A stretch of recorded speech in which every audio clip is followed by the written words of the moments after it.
কি অবস্থা! চিপস আনছি আমার জন্য, আর সে চিপস খাওয়ার জন্য কেমন করে বসে আছে।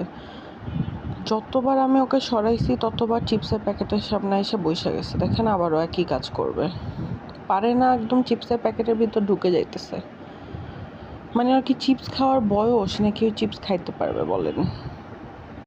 একটা ছোচা বিড়াল হইছে, দেখেন কেমন করে তাকায় আছে।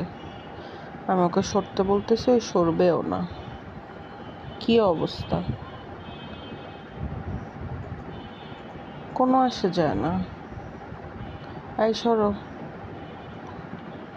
দেখছেন অবস্থা? ওর চোখ এখান থেকে সরতেছেই না। কিন্তু আমি আজকে ওকে একটু চিপস দিবো না, কারণ কেউ এখন আমার কথা শুনতেছে না। দেখেন কেমন করে তাকায় আছে, কি অসহায়, কিছু বুঝে না। দুষ্ট একটা। সবার জন্য দোয়া করবেন। আল্লাহ হাফেজ।